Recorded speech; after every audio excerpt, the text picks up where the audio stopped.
Just about a year ago, we were out in Las Vegas for the introduction of the all-new Lexus GS.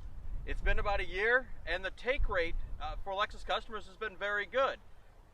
Our initial impression back then was very favorable. In fact, we thought it was every bit as good as a BMW 5 Series. Now here today on Rumblestrip.NET and 10-minute test drive, once we've had a week with it, do we still think that the Lexus GS is one of the best mid-size luxury sedans on the market?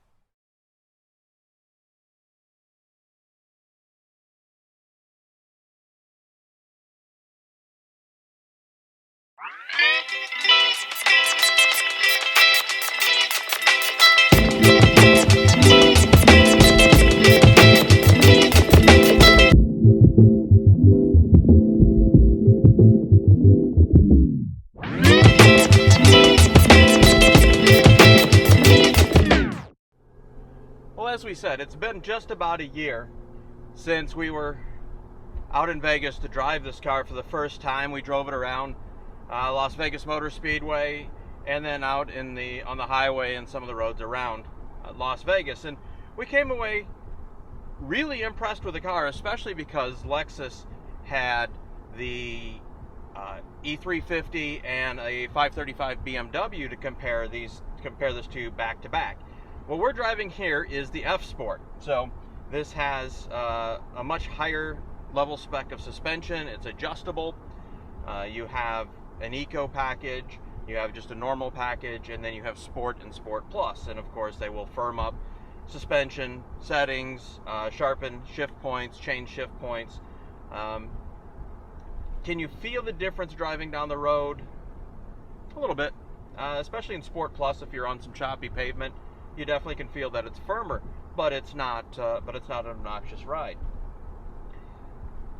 So the GS has sort of been in an interesting spot for Lexus for a while here, in that they've never figured out exactly what they wanted to do with it. At first it was supposed to be the sporty version, then they made it luxurious, and then they couldn't figure it out. Well, now they've decided to really go after the 5 Series BMW with this car, especially in F Sport trim. Okay, it's not M5, because for that you would need the 5-liter V8 in this thing. But it is rear-wheel drive. It does have a 300 plus horsepower V6 engine, and it's, it feels good, it makes good noises, and the dynamics of it are really good. That said, you get on the highway, you hit the cruise, and you at about 80 miles an hour, and this is a very quiet car that you can put a lot of miles on in a day.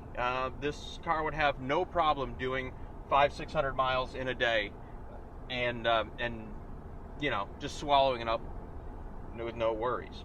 Fit and finish in this car is exceptional.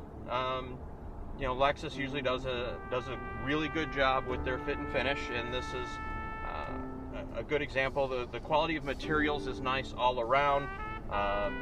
Soft touches, nice stitching, and it's real stitching, not sort of like fake stitching kind of deal. The wheel is a good shape and a good size. It just borders on almost being too thick, but it's just about right. The one thing I wish this did have is a heated steering wheel. Base price on the GS is $46 and change. With all the F Sport, with the navigation package and everything, you're talking another $10,000. So at $55,000, $56,000, heated steering wheel. I know it's a little thing, but it's a thing, right? It's something you kind of expect in this price range. Lexus's, and Toyota for that matter, with their heated seats, still have the same issue that I always do with Toyotas, in that their heated seats don't get very warm, or warm up very quickly. These are better than some other examples, but they still need more. Okay, they just more of everything, more heat, quicker heat, and I think that would make a difference, especially here in the northern climates. We're filming this, we're early November, and today it's in the mid-60s. Tomorrow it's supposed to be 35. So on a morning when you get into a leather car and it's cold and you grip the steering wheel, it's like, yeah, it'd be nice to have a heated steering wheel. Okay, it's, little gripes.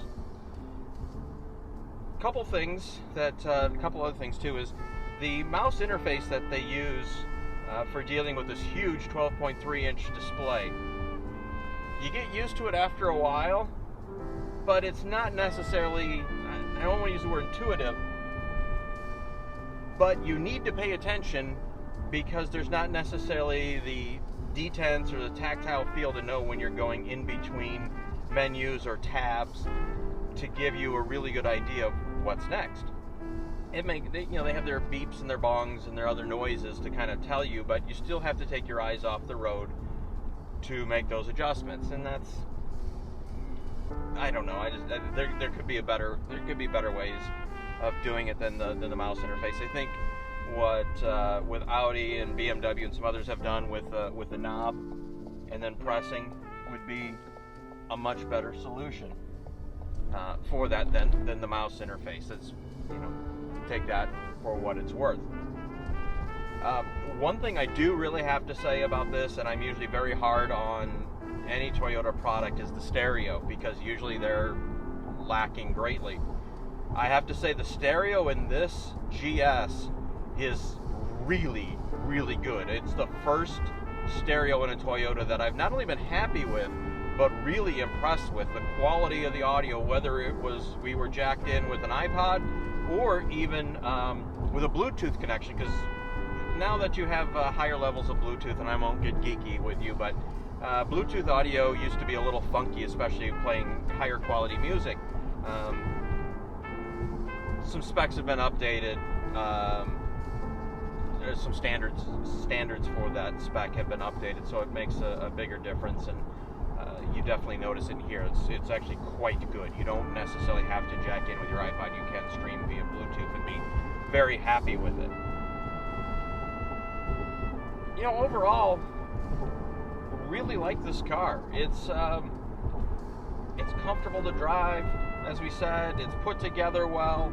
The styling on it is quite good. The back could use a little bit more. It's rather bland, but the front is very dynamic. The sides have some sculpture to it and little tweaks to it. It's a good-looking car, and it's no wonder Lexus is doing very well with this. It's good value, good performance, good ride, good comfort, sporty when you want it to be, or if you want it to be. Overall, good car. Now, one thing we're going to be interested to see is in a couple of weeks we're going to get the hybrid version of this, and we definitely will be able to draw some contrast between the two. So, but for now, we're just taking a look at the F Sport, and I have to say, it's a very, very solid effort, and for the first time in maybe forever, BMW 5 Series really has some competition.